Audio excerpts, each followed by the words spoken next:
ini yang akan disampaikan oleh Al-Ustaz Muhammad Hafiz Syahruddin Al-Batin. Demikian angka dari Musola. Assalamualaikum warahmatullahi wabarakatuh.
Pertama, yang paling utama, kita sama-sama memanjatkan puja, puji, syukur kita kehadirat Allah Ta'ala, yang mana Allah Ta'ala telah memberi kita semua nikmat-nikmat yang Allah berikan kepada kita.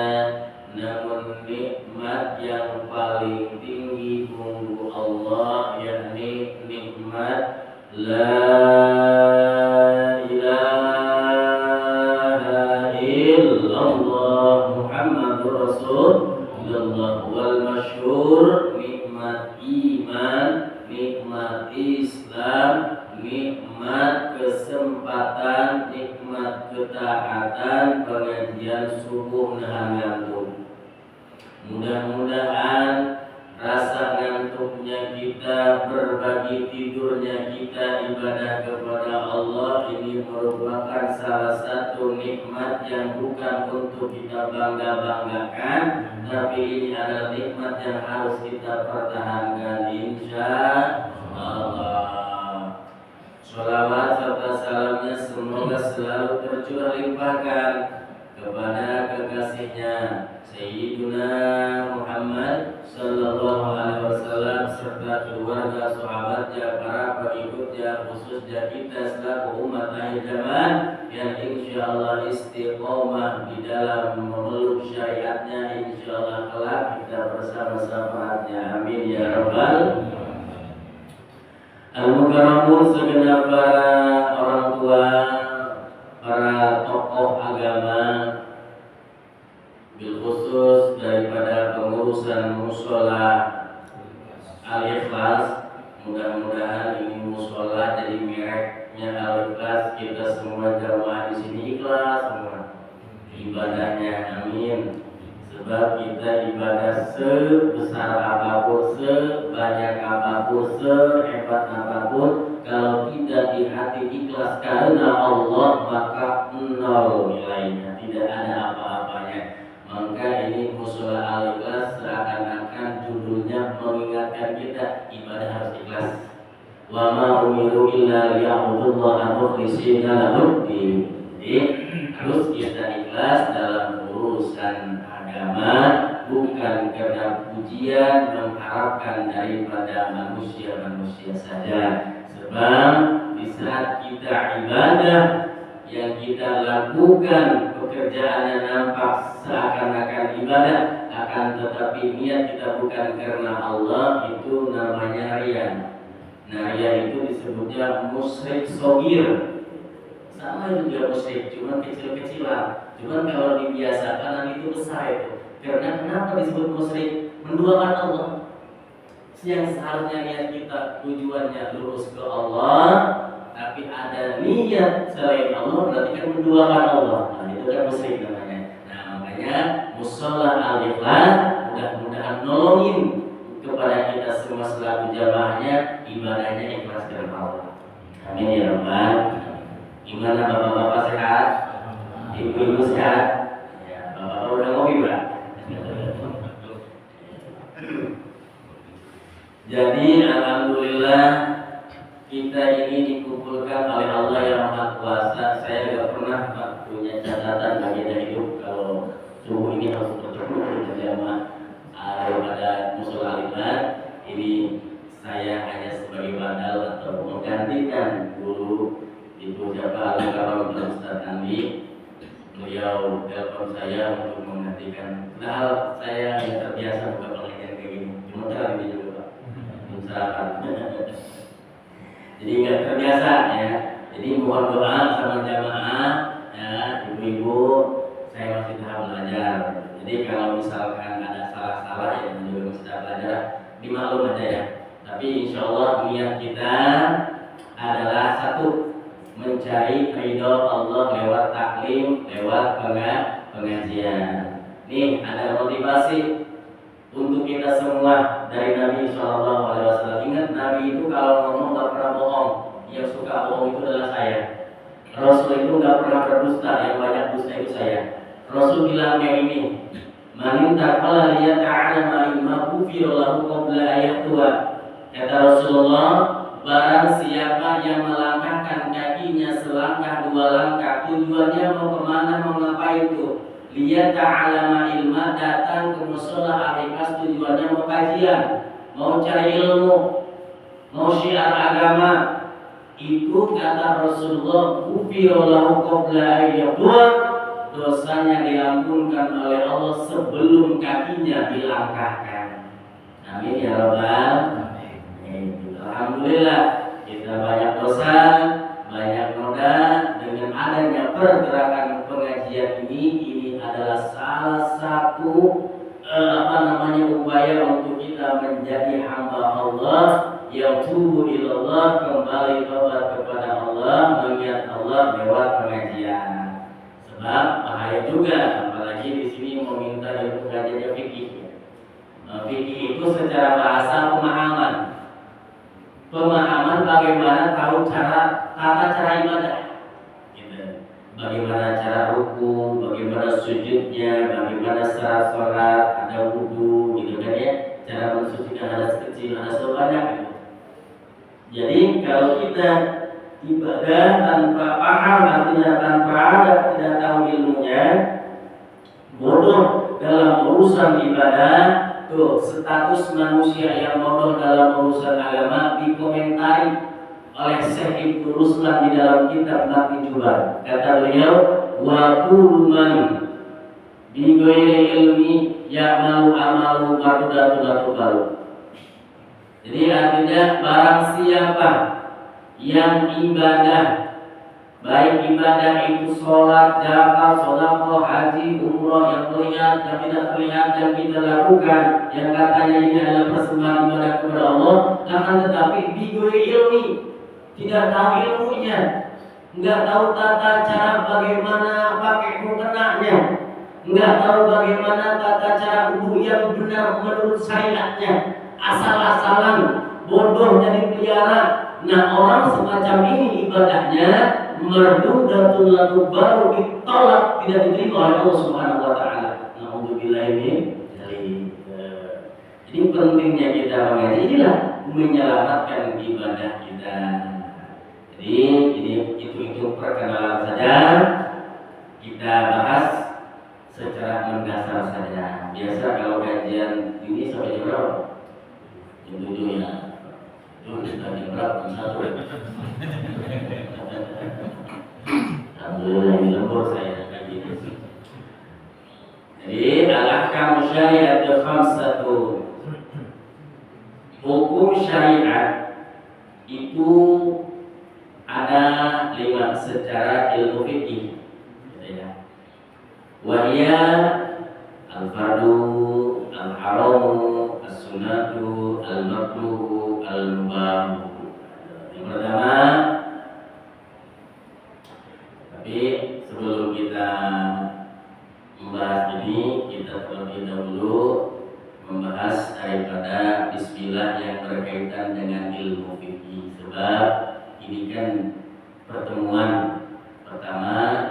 Jadi kullu amrin dibalin la yabda'u bihi bismillahirrahmanirrahim fahuwa aqta. Barang siapa yang memulai kajian yang tidak diawali dengan bismillahirrahmanirrahim fahuwa aqta, maka ada bisul barokah atau berkurang keberkahannya. Nah, kita enggak mau ya berkurang keberkahannya, maka kita bahas bismillah secara jalur fikih yang hukumnya fardu.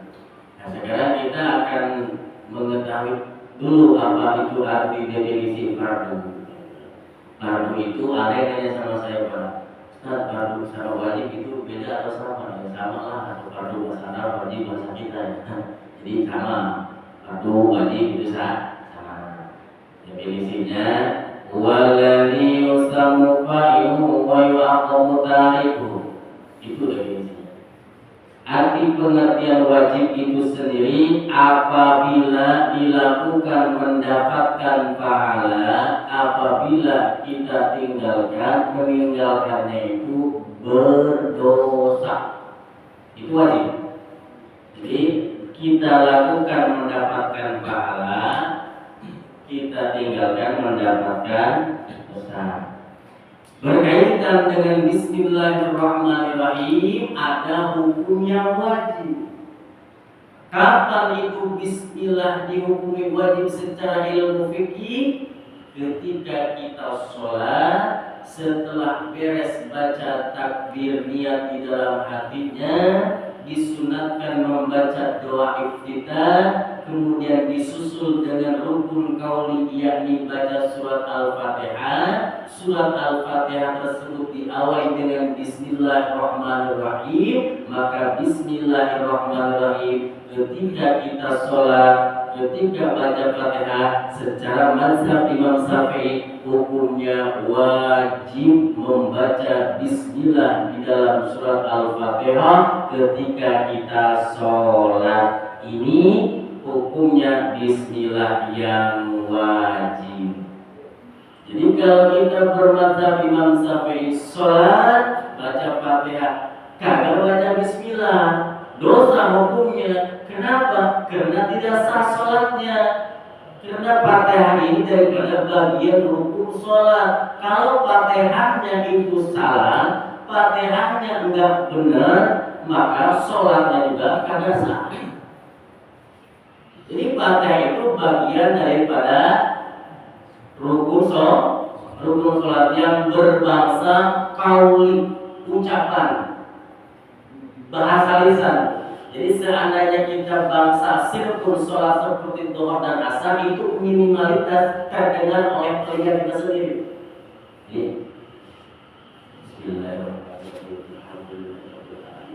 Jangan sampai tidak ada suara. Kalau misalkan ibu atau bapak suara asar sama subuh, asar sama dhuhr, kemudian tidak ada suara yang dilepaskan, tidak terdengar oleh telinganya sendiri, atau punya tidak sah. Karena apa? Itu Fatihah bukan bangsa qauli, bukan bangsa hati, tapi bangsa qauli. Bangsa hatinya cuma satu, niat dalam hati ketika takbir Allahu Akbar. Nah itu nukta yang dipilih dibarengi dengan pekerjaan. Di saat kita mengucapkan Allahu Akbar, maka hati pun niat di dalamnya ada qasdu ta'ayyun dan fardiyah. Niat saya sholat 2 rakaat wajib karena Allah Ta'ala. Minimal seperti itu. Allahu Akbar. Kalau niat hati-hati memang, tapi kalau Al-Fatihah rukun qauli yang harus diucapkan dengan lisan. Jadi Bismillah ini bahkan disunahkan pula ketika baca sholin itu disunahkan sebelum baca Fatihah baca Bismillah. Kemudian hukum Bismillah yang berkaitan dengan haram. Jadi ada tuh Bismillah juga yang haram. Sebelum kita mengetahui Bismillah yang haram itu seperti apa, harus tahu dulu apa itu haram. Walladzi yusanu tariku wa yaqamu fa'iluhu. Ini mah terbalik daripada hukum fardu. Kalau fardu tadi apabila dilakukan dapat pahala, ditinggalkan dapat. Sedangkan ini dibalik kalau haram. Jadi siapa yang meninggalkannya dapat pahala, ya. Siapa yang mengerjakannya mendapatkan dosa. Apa hubungannya kaitan dengan Bismillah yang diharamkan secara fikih? Bismillahnya dipakai perkara maksiat. Dia mau minum minuman yang dilarang oleh Allah, oleh agamanya, dia minum Bismillahirrahmanirrahim. Haram itu. Bahkan bisa jatuh murtad. Kalau di dalam kitab Sunahun Taufik, apa? Kalau dia itu minumnya baca Bismillah oleh karena dia menyepelekan Bismillah murtad. Makanya ada tidak boleh. Bismillah itu bagian daripada kalam qadim, kalamnya Allah Ta'ala, kalamnya suci. Jadi kalau ibu-ibu, bapak-bapak, kalau misalkan mau nikahin anak buat surat undangan itu Bismillahirrahmanirrahimnya itu pakai bahasa Latin aja, jangan pakai bahasa Arab ya. Khawatir dan tulis bahasa Arab, ya mesti pas. Itu kan ada ayat Al-Qur'annya, ada Bismillahirrahmanirrahimnya. Khawatir itu jatuh perkara dosa. Kalau nggak tahu nggak apa-apa, kalau sudah tahu kan harus tahu ya bahwa Bismillah itu bagian daripada firman-Nya Allah Subhanahu wa Ta'ala. Haram hukumnya. Ataupun taruhan enggak. Bismillahirrahmanirrahim. Jadi lil wasail hukmul maqasid. Taruhan haram, Bismillah dipakai, maka Bismillahnya juga jadi haram. Pokoknya setiap sesuatu yang tersambung berdosa kepada Allah Ta'ala, kita baca Bismillahirrahmanirrahim itu maka hukumnya dosa. Jadi Bismillahnya itu bukan mendapat rahmat, tapi mendapatkan dosa dari Allah Subhanahu wa Ta'ala. As-sunnatu, adapun hukum sunnah Bismillah yang berkaitan dengan hukum sunnah, yallati yuslamu fa'iluha wa la yu'aqabu tarikuha. Perkara sunnah itu adalah apabila kita lakukan mendapatkan pahala, apabila kita tinggalkan tidak apa-apa alias tidak berdosa. Tuh, jadi ini mah kalau ibu-ibu lakukan dapat pahala.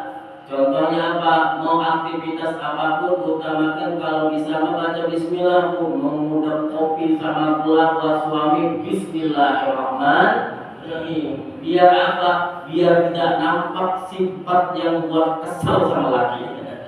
Jadi bismillahirrahmanirrahim. Ya Bu ya. Sebab ibu-ibu mah itu 2 jam saja sudah banyak pekerjaan yang dilakukan, benar nggak Bu? Dari bangun tidur, dia masih Bu, ngerendam baju, ya, cuciin piring, mandiin anak, ngepel lantai, apa lagi tuh, nyiapin baju anak-anak sekolah ya, belum lagi nyiapin apa namanya peralatan si kakaknya, si adeknya, itu dari jam 5 sampai jam 7 itu berapa pekerjaan, 8, 10 lebih kali pekerjaan yang dilakukan sama ibu-ibu. Bapak-bapak mah cuma ngopi dong. Ngopi juga yang buatnya. Jadi ibu harus baca bismillah. Usahakan, coba upayakan baca bismillahirrahmanirrahim. Memasak baca bismillahirrahmanirrahim. Ada cerita nih. Cerita ini boleh bisa ditemukan di dalam kitab buku dulu Zen. Jadi ada seorang manusia yang sangat solehah, ibu-ibu berarti. Tapi ini yang istri solehah tadi diuji oleh Allah dengan suami yang munafik.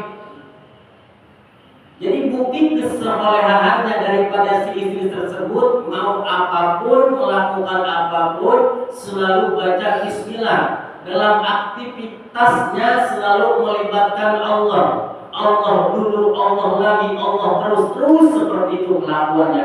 Mau nyuci bismillah, buat kopi bismillah, keluar rumah bismillah, buka dompet bismillah, buka HP bismillah, semuanya pakai bismillah. Ini suaminya resah. Suaminya apa kalau bahasa orang Palembang ringam. Apa lagi? Akhirnya ini suaminya menguji, mencoba yang tujuannya ini ingin mempermalukan istrinya sendiri. Jadi itu si suaminya punya siasat, nyuruh si istrinya, "Mama sini," katanya, "ini dompet tolong taruh di gerobak atau di lemari." Ditaruhlah apa?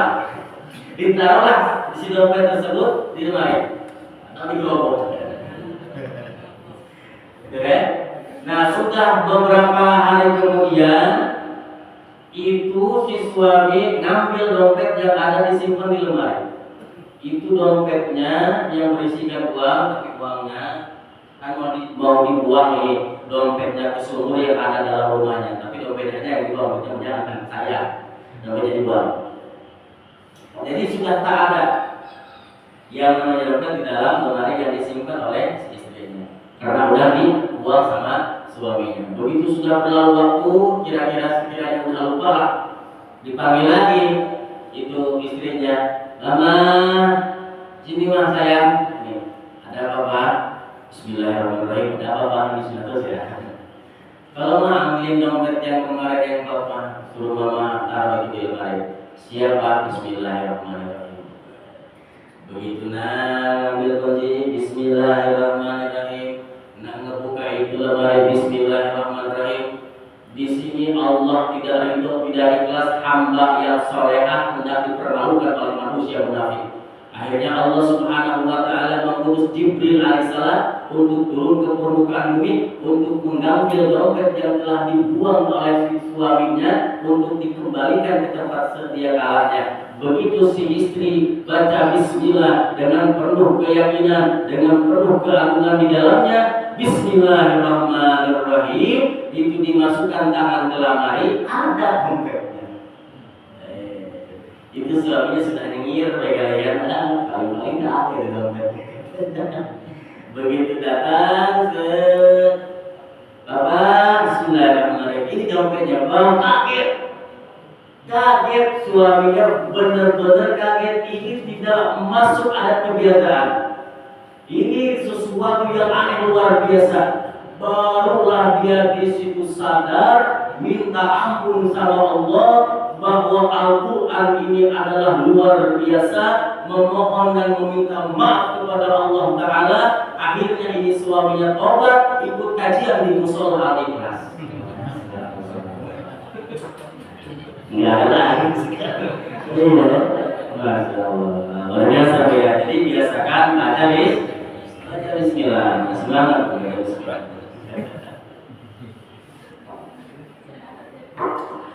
Kemudian al-makruh, yakni perkara makruh. Mungkin sering terngiang di dunia kita makruh ya. Makruh itu adalah waladhi usah mutariku malah jadi apabila kita tinggalkan mendapatkan pahala, apabila kita kerjakan tidak mendapatkan dosa. Makruh seperti apa? Makruh ini terbagi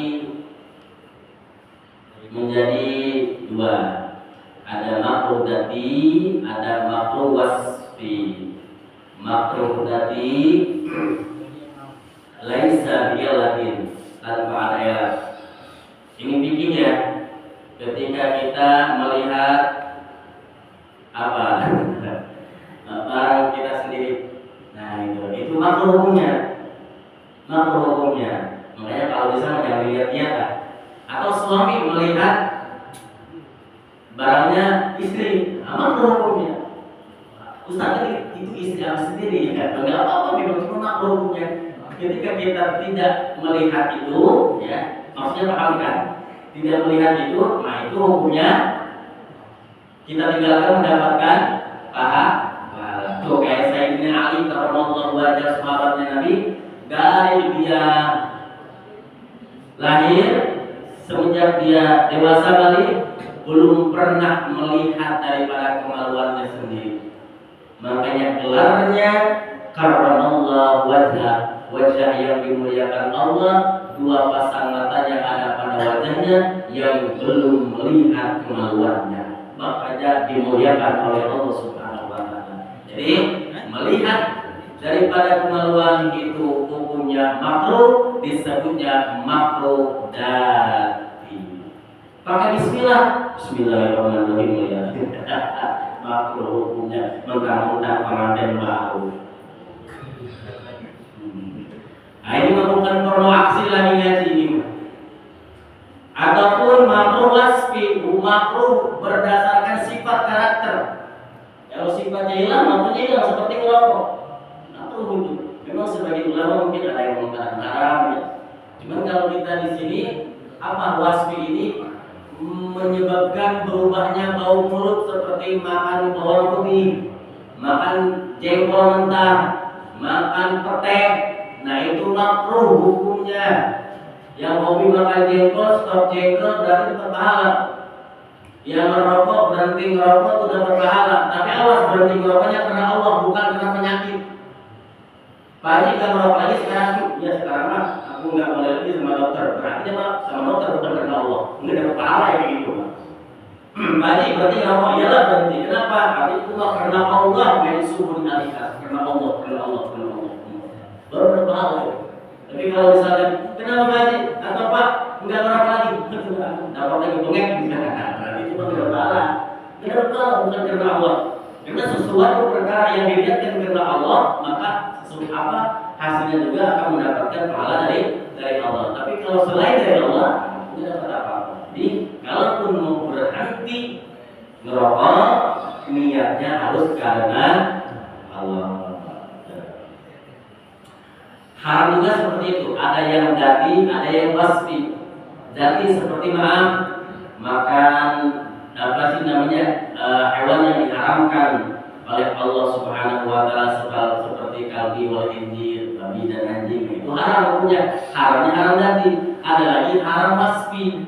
Seperti kita beli nasi padang halal, cuman duitnya itu boleh maling. Nah itu haram, disebutnya haramnya haram wasfi. Kenapa kita membeli nasi padang itu pakai duit yang haram? Jadi nasi padang itu gak ikut haram. Haramnya disebutnya haram wasfi.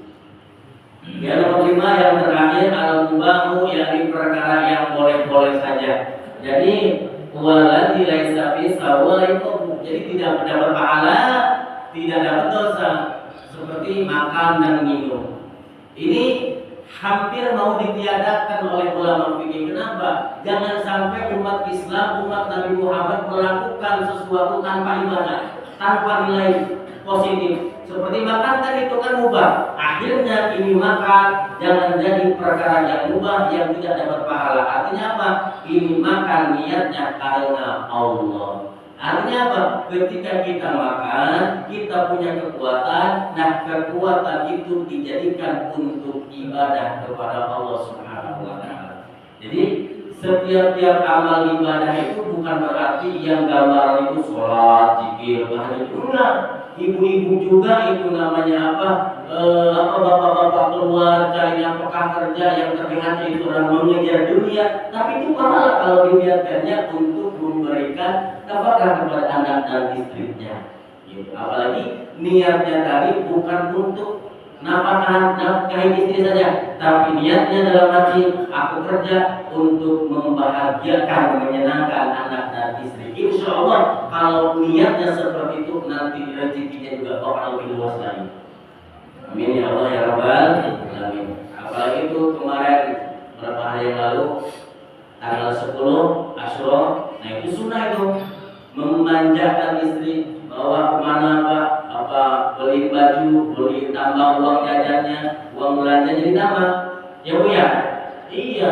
Jadi barang siapa yang melakukan amal ini yang menambah uang belanja kepada istrinya, maka dipastikan itu seorang suami dalam 1 tahunnya dibebaskan dari penyakit buntu, saudara. Nah itu ya. Jadi pertemuan kita, saya hanya sebagai daripada batal mengganti guru kita. Mudah-mudahan ini tidak menjadi sesuatu yang sia-sia. Kita semua yang hadir di sini diampuni dosa oleh Allah Subhanahu wa taala. Amin ya Allah ya Rabbal alamin. Wallahu a'lam bishawab. Al-Fatihah. A'udzu billahi minasyaitonir rajim. Bismillahirrahmanirrahim. Alhamdulillahi rabbil alamin. Arrahmanir rahim. Maliki yaumiddin.